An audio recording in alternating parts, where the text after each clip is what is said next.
ഇറ്റലിയിലെ കാവാ ദെയ് തിറേനിയിൽ 1656 ഈ ദിവ്യകാരുണ്യ അത്ഭുതം നടന്നത്.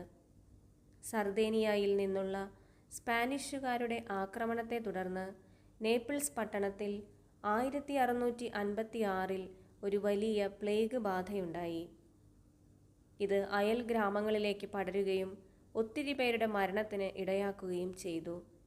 ഈ വലിയ വിപത്തിൻ്റെ കെടുതികൾ കണ്ട് അതീവ ദുഃഖിതനായ ഫാദർ പൗലോ ഫ്രാങ്കോ എന്ന വൈദികൻ പകർച്ചവ്യാധിയിൽ നിന്ന് ജനത്തെ ഏതുവിധവും മോചിപ്പിക്കുക എന്ന ലക്ഷ്യത്തോടെ മനമുരുകി പ്രാർത്ഥിച്ചുകൊണ്ട് കുറച്ചു ദൂരെയുള്ള മലമുകളിലേക്ക് ദിവ്യകാരുണ്യ പ്രദക്ഷിണം നടത്തുകയും പരിശുദ്ധ കുർബാന കയ്യിൽ വഹിച്ചുകൊണ്ട് ആ ദേശം മുഴുവൻ സഞ്ചരിക്കുകയും ചെയ്തു.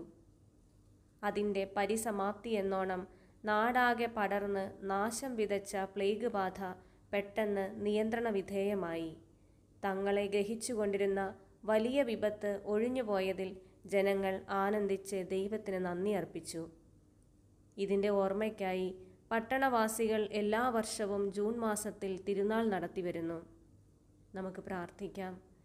രോഗികൾക്ക് സൗഖ്യമായ പരിശുദ്ധ പരമദിവ്യകാരുണ്യമേ, വിശ്വാസത്തോടെ ദിവ്യകാരുണ്യ സ്വീകരണം നടത്താനും അതുവഴി ശാരീരികവും ആത്മീയവുമായ മുറിവുകൾ സൗഖ്യപ്പെടുവാനും ഞങ്ങളെ അനുഗ്രഹിക്കണമേ. പരിശുദ്ധ പരമ ദിവ്യകാരുണ്യത്തിന് എന്നേരവും ആരാധനയും സ്തുതിയും പുകഴ്ചയും ഉണ്ടായിരിക്കട്ടെ. ആമേൻ.